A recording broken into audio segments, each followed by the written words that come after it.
முதலமைச்சர் விஜய் அரசியல் எப்படி பண்றாங்க? தகுதி இல்லை. ஆமா, ஆள்றப்போ நீங்க பாருங்க, அவரோட ஆட்சி ஆழ்ந்துகிட்டு இருக்காரு, ஆள போறாரு, ஆள்றப்போ நீங்க பாருங்க.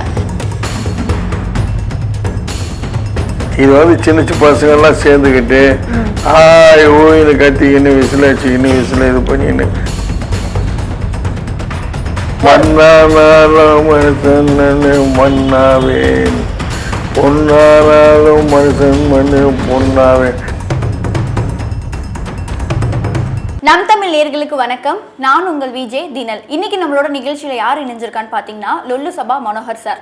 இப்போ இருக்க அரசியல் சூழல்ல பாத்தீங்கன்னா நம்மளோட முதலமைச்சர் விஜய் அரசியல் எப்படி பண்றாங்க? தகுதி இல்லை. தகுதி இல்லை. எதனால தகுதி இல்லை? ஏன்னா நான் சின்ன வயசுல இருந்து அரசியல் பண்ணியிருக்கிறேன். நீங்க அரசியல்ல இருக்கீங்களா? நான் இருக்கேன். ஏன்னா நான் சின்ன வயசுலேயே நான் அரசியல் ஈடுபாடு அதிகம். திராவிட முன்னேற்ற கழகத்தில் இருந்தேன்.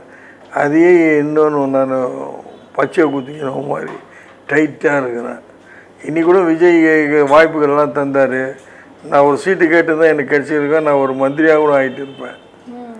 நான் நழிகை விட்டுட்டேனேன்னு தான் பண்ணேன். நீங்க எந்த கட்சிக்கு ஆதரவா இருக்கீங்க இப்போ? திமுகவுக்கு. திமுக. எதனால வந்து விஜய் தகுதி இல்லைன்னு சொல்றீங்க?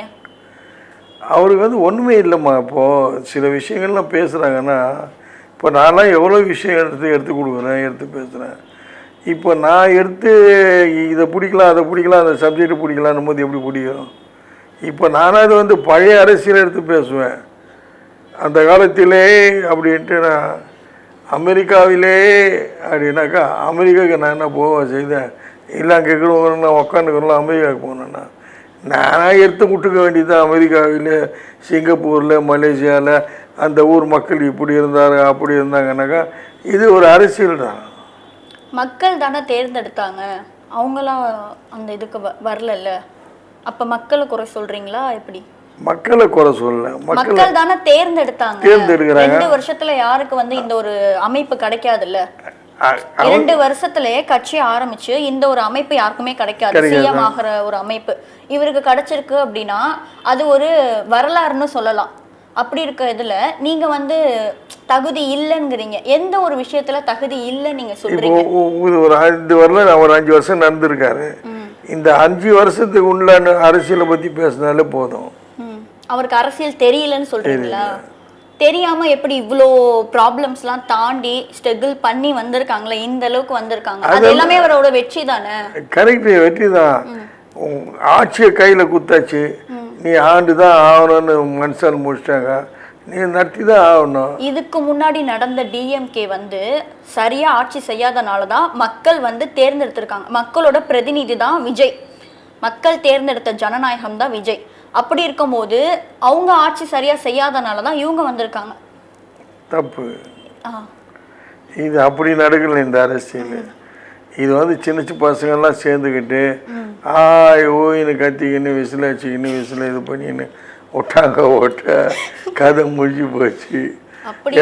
எல்லாருமே வந்துட்டாங்க. இதை கண்டா அப்படின்னா காடு மூடு ரொட்டி வெட்டணும், கெட்ட மரம் தூக்கணும், எல்லாம் நான் ஒரு எம்எல்ஏ. என்னையா இது? அப்போ எம்எல்ஏவோ நிற்கிறதுக்கு எல்லாம் பின்னால் சுற்றிக்கினதோ எல்லாம் போய் ஆளுங்களை தேடி கீடி சீட்டு பிடிச்சவங்களுக்கெல்லாம் என்ன ஆச்சு? ஒன்றும் இல்லை. இளைஞர்கள் வந்து அப்போ ஓட்டு போட்டு விஜய் வச்சுருக்காங்கன்னா ஒரு வயசு, குறிப்பிட்ட வயசு, இப்போ உங்களை மாதிரி வயசில் உள்ளவங்களும் ஓட்டு போட்டிருக்காங்க, அவங்களுக்கு என்ன சொல்வீங்க? நான் விஜய்க்கு ஓட்டு போடலையே. உங்களை மாதிரி வயசுல உள்ளவங்க, தாத்தாக்களா இருக்கலாம், பாட்டிங்களா, இப்ப எல்லாம் நம்ம பாத்தீங்கன்னா எலெக்ஷன் டைம்லலாம் போய் பைட்டுக்கு நின்னாலே விஜய் விஜய் விஜய்னு சொல்றாங்க. நீ சொன்னே போட்ட நான் தாத்தா அப்படி இல்ல. இப்போ ஒரு அங்கிள்கிட்ட போனாலும் ஒரு ஆன்டிகிட்ட போனாலும் விஜய் தான் வருவாரா? இந்த ஒரு தமிழ்நாடு வந்து வல்லரசு நாடா மாத்துவாரு எங்க விஜய் அப்படின்னு சொல்றாங்க. அப்ப அவங்க எல்லாமே தானே தேர்ந்தெடுத்தாங்க. உனக்கு என்ன தெரியும்? நீ அங்கிள் இவர் போடு, நீ போட்டால் தான் நான் வருவேன்னு சொல்கிறது நினைக்கிற?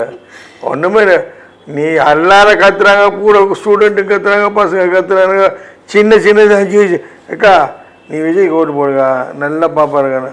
அவனுக்கு என்ன தெரியும் அந்த பையனுக்கு? 5 வயசு. அந்த அளவுக்கு விஜய் வந்து இடம் பிடிச்சனால அந்த குழந்தைங்க சொல்லுது. ஐயோ, என்னத்தை இடம் பிடிக்கிறது? இதில் சினிமாவில் போடுறாங்க, ஆடுறாங்க, பாடுறாங்க, அவர் எல்லாருக்கும் தெரியுது. அது ஒரு இடமா? இப்போ வந்து விஜய் ஆடு மாடு கோழி வந்து மேயுது, இது பண்ணுது, எல்லாம் பண்ணுது, அதெல்லாம் ஒரு இடம் ஆயிடுமா? டிஎம்கே இருந்த வரைக்கும் தமிழ்நாட்டுக்குன்னு என்ன ஒரு மாற்றத்தை கொண்டு வந்தாங்கன்னு சொல்லுங்க. என்ன மாற்றம் கொண்டு வரல நீ? இன்னமும் அதே மாதிரி எல்லாமே கிளச்சு போட்டு அவங்க கொண்டு வராங்க. இந்த இதுக்கு போட்டாங்க, இது போன நல்லா ஆகும். இந்த பேர்னா விடோ பென்ஷன்களுக்கு எல்லாருக்கும் 1000 ரூபா, 1000 ரூபா கொடுத்ததுனால தான் இன்றைக்கி வந்து இப்படின்றதெல்லாம் இல்லை. இது அப்படி தான் நான் இடம் பிடிச்சிட்டேன் அப்போ அவர் சொன்னார் சட்டமன்றத்தில். இப்போ இந்த பேசக்கூடிய திறமை அவர் எப்படி கிடைக்குது? செஞ்சார், சொன்னார், அதனால கிடைக்குது. யாருமே எதுவும் மறுக்க முடியாது. மாற்றம் எதுவும் வரல இல்ல நம்ம தமிழகத்துல. மாற்றம் வராதனால தானே அடுத்த ஒரு மாற்றத்தையாவது பார்க்கலாமான்னு ஒரு வாய்ப்பு கொடுத்துருக்காங்க மக்கள். நீ மாற்றத்தை என்ன எதிர்பார்க்க முடியும் சொல்லு? அப்ப இருந்த லஞ்சம் இப்படியே தான் இருக்கு, அப்ப இருந்த ஊழல் அப்படியே தான் இருக்கு, அப்ப நடந்த பாலியலை விட இப்பயுமே அப்படியே தான் இருக்கு. ஓகேங்களா? அது எதுவுமே மாறல. சட்டம் வந்து அப்போ ஒழுங்கா இருந்தா தானே ஒரு மாற்றம் வரும். சட்டத்தை இப்ப கையில எடுக்கணும்ல, அப்ப ஏன் எடுக்கல அவங்க? கொலை பண்றோம், கொலை பண்ணதான் செய்வோம். அது வந்து நம்ம தானே கேட்கணும். அது டிஎம்கே ஆளாவே இருந்தாலும் திருடதான் செய்வான். பிட்பாக்கெட் அடிக்கிறோம், பிட்பாக்கெட் தான் செய்வான். கஞ்சா விற்கிறோம், கஞ்சா விற்கிறதான் செய்வான். ஏனுக்கு அவனுக்கு அந்த தொழிலை தவிர வேற எந்த தொழிலும் தெரியாதே. மாத்தணுமே. தெரிஞ்ச தொழில் தான் மாத்திட்டு யாரு? கவர்மெண்ட் தான் மாத்தி ஆகணும். அந்த கவர்மெண்ட் யாரு? விஜய் தான். அதுக்கு முன்னாடி நான் கேக்குறேன், அதுக்கு முன்னாடி நீங்க வந்து தகுதி இல்லைன்னு சொல்றீங்கல்ல, அதுக்கு நான் கேக்குறேன். என்ன விஜய் வந்து தகுதி இல்ல அப்படின்னு நீங்க சொல்றீங்க. அப்போ ஸ்டாலின் அவர்கள் வந்து முதலமைச்சரா இருந்தப்போ அவருக்கு தகுதி இருந்தது இல்ல, அப்ப அவர் மாத்திருக்கலாம்ல. அவர் ஏன் மாத்தல? இந்த ஒரு மாற்றத்தை ஏன் அவர் மாற்றத்தை கொண்டு வந்திருக்காரு? எவ்வளவு மாற்றங்களை கொண்டு வந்திருக்காங்க. நான் முதல்வன் கொண்டு வந்திருக்காரு, பெண்களுக்கான 1000 ரூபாய் பணம் கொண்டு வந்திருக்காரு. வேற எதுவுமே ஃப்ரீ பஸ் விட்டாங்க. ஆனா ஃப்ரீ பஸ்லயுமே பாத்தீங்கன்னா இப்ப இருக்க பெண்கள் எல்லாரும் என்ன சொன்னாங்க, அதாவது விஜய் வரத்துக்கு முன்னாடியுமே பஸ் விட்டோன்னு ஒருத்தர் முன்னாடியாவது நாங்க காசு கொடுத்து போனதுக்காக மரியாதை இருந்தது. ஃப்ரீ பஸ் விட்டதுல இருந்து நாங்க நிக்கிறது ஒரு இடம், ஏத்துறது ஒரு இடமா இருக்கு. கொஞ்சம் கூட மதிக்க மாட்டாங்க. இந்தாமா புடிமா போமா வாமான்னு தான் பேசுறாங்க. யார் பிரியில நடக்குதுன்றாங்க, விஜய் பிரியில நடக்குதுன்றாங்க. ஸ்டாலின் இருந்தப்போ இந்த இடத்துல இருந்து அந்த இடத்துக்கு பஸ் போனா இவர் கலைஞ்சிருப்பு இல்லையா, போய் நிக்குது. அப்போ அது வந்து ஃப்ரீயா விடவும் தானே அந்த ஒரு மதிப்பே இல்லாம இருந்தது. அவர் விட்டது அவர் வைக்கிறதான் நிக்க வச்சுக்கிறாரு. அங்கதான் நிக்கணும். இவன் கண்டக்டரையும் டிரைவரையும் அங்க கொண்டு போய் நிறுத்தினான். அதுதான் சார், ஒரு மதிப்பே பெண்களுக்கு ஒரு மதிப்பே இல்லாம போயிருச்சுல அந்த இடத்துல. இப்ப மக்கள் திரண்டு நிக்கிறாங்கன்னா அந்த இடத்துல நிக்கணும் பஸ். அதை விட்டுட்டு ஓடி வந்து ஏறுறதும் முன்னாடி போய் ஒரு ஸ்டாப்பிங்ல நிக்கிறதுமா இருந்ததுன்னா இன்னைக்கும் மனிதர் வந்து காட்டு மிராண்டித்தனமா வாழல.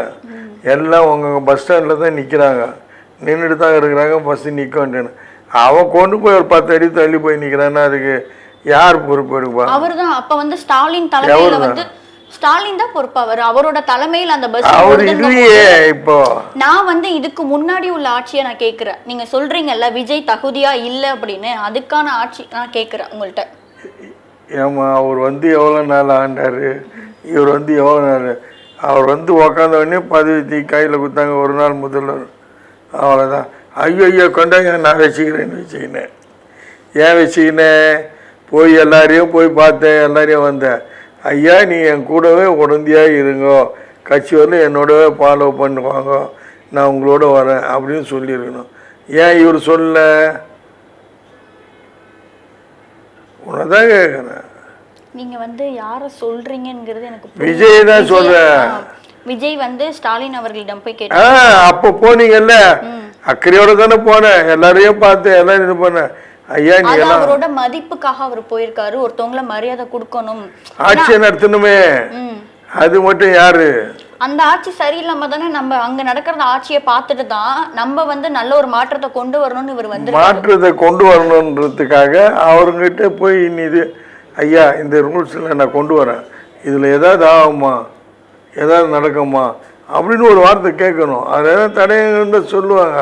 நீ பாட்டு அடிக்க விடுற, நீ இது பண்ணாங்க. சரி, அப்போ விஜய் வந்து போய் சேர்ந்ததா நீங்க சொல்றீங்க, போய் அங்க இருந்து ஏதாவது ஒண்ணு பண்ணிருக்கலாம், இவர் ஏன் அந்த சீட்டை பறிச்சாருங்கிற மாதிரி நீங்க சொல்றீங்கல்ல.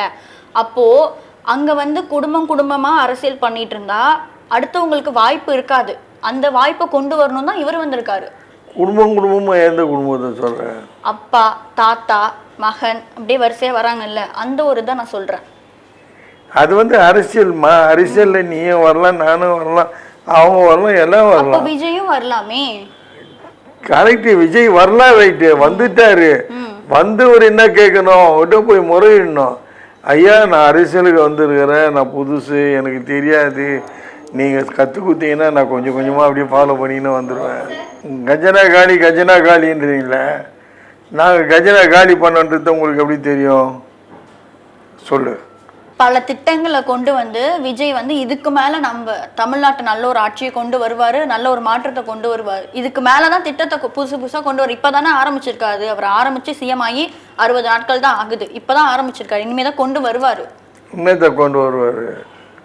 கொண்டு வரப்ப பாருங்க சார், அவர் என்னென்ன கொண்டு வர, அதாவது டிஎம்கே ஆட்சியில என்னென்ன கொண்டு வரலையோ, என்னென்ன பாதுகாப்பு இல்லையோ, அது எல்லாத்தையுமே இனி வரும் காலகட்டத்தில் கொண்டு வரல. எல்லாமே கொண்டு வந்தாச்சு.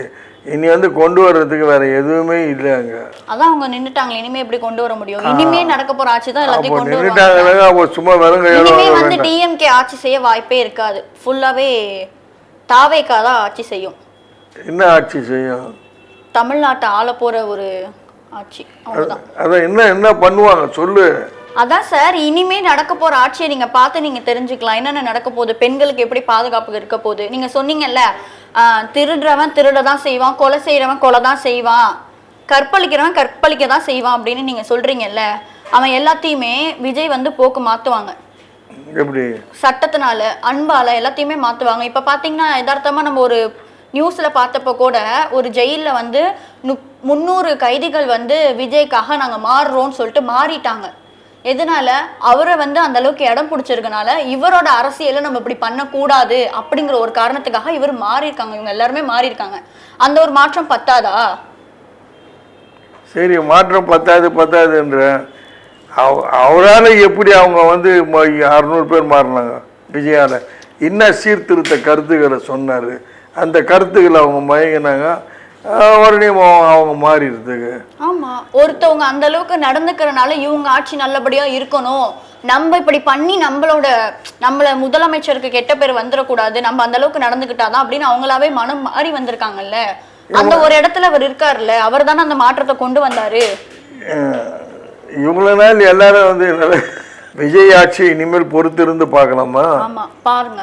இதுக்கப்புறம் வந்து பாத்தீங்கன்னா நம்ம முதலமைச்சர் வந்து இதுக்கப்புறம் வரப்போற திட்டத்தையும், தமிழ்நாடு எப்படி மாறப்போறங்கிற திட்டத்தையும் டான்னு செஞ்சு கொண்டு வருவாரு. அப்போதைக்கு பாருங்க, இனி இந்த முதல்ல வரலாறு படைத்த ஒரு முதலமைச்சர் இவர் தான். இதுக்கு மேல காலம் வரைக்கும் இவர் உயிரோடு இருக்கும் வரைக்கும் ஆட்சி செய்ய போறது இவர் தான். இதுல எந்த ஒரு மாற்றமும் இல்லை. அப்போ இனிமேல் யாரும் அரசியலுக்கு போறக்க மாட்டாங்க அப்படின்னு நீங்க திட்டவட்டமா வழிமுறை வச்சீங்க. அப்போ இனிமேல் விஜய் தான் லாஸ்ட் வரைக்கும். அவர் வந்து என்ன சொல்லியிருக்காரு, கட்சியை ஆரம்பிச்சு அவருக்குன்னு ஒரு மாநாடு நடந்தப்பயே எதிர்காலம் வரும் என் கடமை வரும் அப்படின்னாருல, அவரோட கடமையில இறங்கிட்டாரு. அதுக்காக வந்து ஆமா, அவர் வந்து எம்ஜிஆர் ஆட்சி எப்படி செஞ்சாரோ அதே மாதிரி செய்யணுங்கிறதுக்காக இறங்கி இருக்காரு. அவர் வந்து எதிர்காலத்துல இந்த மக்களை திரட்டுறதுக்காகவே பல நாட்கள், பல ஆண்டுகள், பல வருடங்கள் கழித்து இந்த ஒரு இடத்துக்கு, அதுக்கெல்லாம் மக்களை சம்பாதிக்கிறதுக்காக தான் இந்த சினிமாவுக்குள்ள அவர் வந்து ஆட்சிக்குள்ள மாற்றணும், எம்ஜிஆர் மாதிரி புரட்சி செய்யணுங்கிற ஒரு இதில் அவர் வந்திருக்காரு. சரிங்களா? இனிமே அவரோட ஆட்சி தான். நீங்க வந்து அதை பாருங்க, எப்படி மக்கள் எப்படி அடுத்தடுத்து வரும். இனிமே வந்து இந்த ஆட்சி இப்படியே இருக்காது. நமக்குன்னு ஒரு நம்மளோட நாட்டுக்கு ஒரு மாற்றத்தை கொண்டு வருவாரு. எல்லாமே மாறும். மாற்றம் ஒன்றே மாறாதுன்னு சொல்றாங்கல்ல, இனிமே மாறும். அப்படி ஒருவேளை நீங்க சொல்ற மாதிரி ஆட்சி மாறல, இது வந்து இப்படிதான் இருக்கு அப்படின்னா அது மக்களே தீர்மானம் செஞ்சிருவாங்க. இவ்வளவுதான், இவரையும் நம்பணும், இவரும் இப்படிதான் இருக்காரு அப்படின்னு. அது வந்து மக்களோட முடிவு, மக்களோட இருக்கிற தீர்வு. எல்லாத்துக்குமே வந்து மக்கள் வந்து சொல்யூஷன் தேடி தேடி தேடி தேடி கடைசியா எல்லாத்தையும் ஓட்டு போட்டு ஏமாந்து. ஏன்னா ஓட்டு போடுறப்பெல்லாம் என்ன பண்ணுங்க, ரோடு போடுறேன், அது போடுறேன், இது போடுறேன்னு சொல்றாங்க. ஆனா கடைசியில போட்டதுக்கப்புறம் கடைசியா திருப்பி ஒரு 4வது வருஷத்துலதான் திருப்பி எலெக்ஷன் வரப்போகுதுங்கிறதுக்காக அது இதையும் பண்றாங்க. சரிங்களா? இனி வர ஆட்சியில எப்படி நடக்கணுங்கிறத நடக்கும். ஒருவேளை நடக்காத பட்சத்துல மக்கள் முடிவெடுப்பாங்க. இதுதான் என்னுடைய கருத்து. மக்கள் முடிவு, மகேசன் முடிவு. ஆமா, அப்படிதான் எங்க தலைவர் பண்ணிட்டு இருந்தாரு. லாஸ்ட் வரல மகேசன் முடிவு, மன்னன் முடிவுன்னுட்டு. எங்கே மன்னன் முடிவாக இருக்குது? அவர் மன்னராட்சி முடிவா வரும். அது அவர் பண்ண எல்லாமே வந்து நான் தான் பண்ணேன், நான் பண்ண திட்டங்கள் தான் நீங்கள் பண்ணுகிறீங்க அப்படின்னா எங்கே நடக்குது? அவர் பண்ண திட்டம்னா இந்த அரசியலுக்கு யாராவது வந்தாங்க அப்படின்னா மக்களை நம்ம ஒரு விதத்தில் நம்ம வந்து கவரணும் அப்படிங்கிறதுக்காக வந்து எல்லாருமே பண்ணுற ஒரு விஷயம்தான் இது. சரிங்களா? ஏன் ஜெயலலிதா அம்மா ஆட்சி செஞ்சப்போ இது இல்லையா? எம்ஜிஆர் ஆட்சி செஞ்சப்போ இது இல்லையா? இல்லம்மா, அவங்களை பின்தொடர்ந்து தானே ஸ்டாலின் இந்த இதை எடுத்திருக்காரு. இத்தனை எம்எல்ஏங்க இருக்காங்க, இத்தனை எம்பிங்க இருக்காங்க, இவ்வளோ பேரும் பழையவங்க எவ்வளோ பேர் இருக்காங்க. யாராவது இதுவரையிலும் வாயத்தை வந்து எதையாவது சொன்னாங்களா? என்ன சார் சொல்லணும்? இந்த மாதிரி அரசியலில் நாங்கள் மாற்றம் கொண்டு வருவோம் எங்களுக்கு சொல்லக்கூடாது. ஏன்னா போன முதலமைச்சர் வந்து முன்னாள் முதலமைச்சர் ஸ்டாலின் அவர்கள் சொல்லி சொல்லி சொல்லி தான் செய்யாம விட்டுட்டாரு. ஏன் இவர் அமைதியா இருக்காரு? சொன்னா செய்யணும். அதனால எங்க தலைவர் எப்படின்னா சொல்லிட்டு செய்வாரு. அந்த மாதிரி சொல்லிட்டு, ஏன்னா சொன்ன ஒருத்தவங்களுக்கு செய்யணும். ஏன்னா வந்து டிஎம்கே பாத்தீங்கன்னா வாக்கு கொடுத்து ஏமாந்தது மட்டும்தான் மிச்சம். இங்க வந்து எல்லாருமே என்ன சொல்றாங்க, வாயை திறக்க மாட்டாரு, இவ்வளவு பிரச்சனை இருக்கு, வாயை திறக்க மாட்டாருன்னா அமைதி காக்குறவன் உலகத்தை ஆழ்வான், பொறுத்திருந்து பூமியை ஆழ்வான் அப்படின்னு சொல்லுவாங்க. பொறுத்திருந்து பூமியை ஆள போறாரு. ஆமா, ஆள்றப்போ நீங்க பாருங்க, அவரோட ஆட்சி ஆழ்ந்துகிட்டு இருக்காரு, ஆள போறாரு. ஆள்றப்போ நீங்க பாருங்க எப்படி ஒரு இது வரும், ஒரு ஆட்சி எப்படி வரும் அப்படின்னு. எப்படி வரும்? மன்னராட்சி. எம்ஜிஆர் புரட்சி எப்படி இருந்ததோ அதே மாதிரி இவர் கொண்டு வருவார். மன்னாவேன் பொன்னானாலும் மனுஷன் மண்ணு பொன்னாவேன், அந்த மாதிரி அவர் இருக்காத. இவர் பாடிட்டே முடிச்சுன்னுக்கிறாரே தவிர இதுவரையிலும் எதுவும் விளைச்சல் இல்லை. விளைச்சல் நீ பாரு, விவசாயம் பண்ணுற பூமியே வந்து விவசாயம் இல்லாத போயிடுச்சு. மழை பெய்யன்னு பார்க்குறானுங்க, மழை பெய்ய காணும். அது வானிலை ஆராய்ச்சி சார். அது வந்து மழை பெய்யல அப்படிங்கும்போது விஜய் தான், இப்போ நீ வந்து நடந்தா விஜய் தான், இப்போ விவசாயம் வரலனா விஜய் தான் அப்படினா நம்ம சொல்ல முடியாது. தண்ணிக்கு வந்து என்ன பண்ணணும், தண்ணி கஷ்டம் எல்லாருக்கும் போகும், மரம் ஊனணும், தண்ணி கஷ்டத்துல இருந்துக்கிறாங்க. எல்லாருக்கும் தண்ணி வழி பண்ணணும். எங்க இருக்குது நிலம், எங்க இருக்குது உருட்டு, அந்த இடத்துல போய் அதை கொண்டு வந்து விவசாயத்தை சரி பண்ணணும். இப்பதானே சார் வந்திருக்காரு, இனிமே தான் செய்வாரு. அவங்களுக்கு கால அகவாசம் கொடுக்கணும். எல்லாத்துக்கும் இப்போ வந்து இப்ப வந்து பாத்தீங்கன்னா முதலமைச்சர் எதுவுமே செய்யல எடுத்தோன்னா அவர் வந்து எல்லாத்தையும் செஞ்சுட்டாரா? அவருக்குன்னு ஒரு டைம் இருந்தது. சரிங்களா? கலைஞர் எப்படி ஆட்சி செஞ்சாரு, ஜெயலலிதா எப்படி ஆட்சி செஞ்சாரு, கலைஞர் ஆட்சி கரெக்டா தானே போய் நின்றது. கரெக்டா அதாவது இப்ப ஸ்டாலினுக்கு மட்டும் ஆட்சி தெரியுது, கரெக்டா தெரியுது அப்படின்னா அது எப்படி தெரிய வந்தது? அவரும் இதே மாதிரி எடுத்தோன்னே வந்து விட்டுட்டாங்கன்னா அவருக்கு தெரிஞ்சிருக்குமா? தெரியாது. ஏன்னா அவங்க அப்பா, அவங்க அம்மா, அவங்க குடும்பத்துல உள்ளவங்க எல்லாருமே இந்த மாதிரி ஆட்சி செஞ்சிருக்காங்க. ஜெயலலிதா அம்மாவை பார்த்திருக்காரு, எம்ஜிஆரை பார்த்திருக்காரு, கலைஞரை பார்த்திருக்காரு. அவங்க குடும்பத்துல இன்னும் எத்தனை பேர் ஆட்சியில, அவங்க எல்லாத்தையுமே பார்த்துதான் நம்மளும் இப்படி இருக்கணும்னு அவர் பண்றாரு. அவருக்குமே அந்த இதெல்லாம் இல்லதானே, தெரியாத அனுபவ அறிவுல தானே அவங்க வந்து ஆட்சி நடத்தின்னு வந்தாங்க. ஏன் இப்போ இவங்க வந்து எல்லாரும் நடத்தி இந்த அறிவை தானே விஜய் பார்த்தாரு, இவரும் நடத்த வேண்டியதான ஆட்சி. எப்போ நடத்துவாரு, எப்போ ட்ரைனிங் வந்திருக்காரு, இனிமேதான் நடத்துவாரு. இவருக்கு வந்து கிடைச்சது வந்து பாத்தீங்கன்னா ஒரு பொக்கிஷம். இந்த தமிழ்நாடே அவருக்கு ஒரு பொக்கிஷமா கிடைச்சிருக்கு. அதை வந்து அவர் வந்து எடுத்தோம் கவுத்தோன்னு செய்யக்கூடாது. எடுத்தோம் கவுத்தோன்னு செய்யதான் நம்ம நாடு இப்படி போய்கிட்டு இருக்கு. நம்ம இனிவாது எடுக்க போற முடிவு கரெக்டா இருக்கணும், தீர்மானமா இருக்கணும், மக்களுக்கு அது நல்ல ஒரு முறையில சேரணுங்கிறதுக்காக பொறுமையா அதை எடுத்துட்டு இருக்காங்க. எந்த தீர்மானத்தை கொண்டு வந்து போகிறீங்க? ஆட்சி அமைக்கிறதுலேயே வந்து கஷ்டம் இருக்குது, புரியுதா? இவர் ஒரு சட்டத்தை கொண்டாடுறாங்கன்னா அந்த சட்டத்துக்கு திட்டத்தை தீட்டணும். அந்த திட்டத்தை எங்கேருந்து தீட்டுவ நீ? ஒரு மனுஷனுக்கு இந்த செலவு கொண்டு வரணும், இந்த செலவில் பணம் வரும், இந்த பணத்தை எடுத்து இந்த முதலீடு பண்ணணும், இதில் வர்ற பணத்தை நம்ம செயல் பண்ணணும் அப்படின்ட்டுன்னு இவர் எந்த திட்டமும் இது வரல இல்லையே. இல்ல அப்படின்னு சொல்லாதீங்க சார், இனிமே தான் கொண்டு வருவாரு. நான் என்ன சொல்றேன், அவர் கொண்டு வரதுக்கு அவருக்கு அவகாசம் வேணும். கால அவகாசம் இல்லாம எடுத்தோம் கவுத்தோன்னு அவர் செய்ய முடியாது மக்களுக்கு. ஏன்னா இது வந்து பொம்மை கிடையாது. தமிழ்நாட்டு மக்கள் எல்லாருமே சூட்கேஸ்ல வைக்கிற பொம்மை கிடையாது. ஏன்னா அப்படிதான் எல்லாம் பண்ணிட்டு இருந்தாங்க. இது வந்து உயிர். அவர் வந்து ஒத்த உயிர் போனாலும் அதுக்கு அவர் தான் பொறுப்பா நினைக்கிறவர். அந்த உயிரை நம்ம வந்து விட்டுறக்கூடாதுங்கிறதுக்காக அவர் பண்ணிட்டு இருக்காருல்ல, அதுதான் நான் சொல்றேன். இப்போ இனி வரும் ஆட்சி நல்ல ஒரு ஆட்சியா அமையும்ங்கிறது என்னோட கருத்து சார். அடுத்து நீங்க வந்து என்ன பண்றீங்கன்னா சினிமா திரைக்குள்ள நம்ம போவோம், ஓகேங்களா? இப்போ வந்து எப்படி சொல்றது, நீங்க அந்த திரை பயணத்துல இருந்திருக்கீங்க ஓகேங்களா. நீங்க திரை பயணத்துல இருக்கும்போது உங்களோட மன சோர்வுலையும் சரி மன கஷ்டத்துலையும் சரி இல்ல ஒய்ஃப் கூட நீங்க சண்டை போட்டாலுமே நான் இந்த ஒரு பாடலை கேட்டேன் அப்படின்னா என் மனசுக்கு ரொம்ப திருப்தியா இருக்கும் அப்படின்னா அது எந்த ஒரு பாடல்? எல்லா பாடலும் திருப்தியாக தான் நம்ம எழுதியிருப்பாங்க. உங்களுக்கு இளையராஜா பாடல் பிடிக்கும்னு சொன்னீங்கல்ல, அந்த பாடல்ல ஏதாவது ஒரு பாடல் நீங்க கேட்டா எனக்கு மனசு திருப்தியா இருக்கும் அப்படின்னா அது எந்த ஒரு பாடலை நீங்க சொல்லுவீங்க?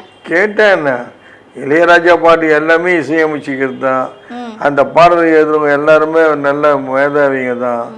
அவ்வளோ பேரை கொண்டாந்து இருக்கிறது எல்லாமே வந்து அதை வச்சு தான் அரசியல் திட்டங்கள்லாம் தீட்டி இருக்காங்க. அதில் தான் போயின்னு இருக்குது நாடே. இன்றைக்கி வந்து புதுசாக வந்து விஜய் வந்துக்கிறாருன்னா இவரும் திட்டங்களை தீட்டணும்.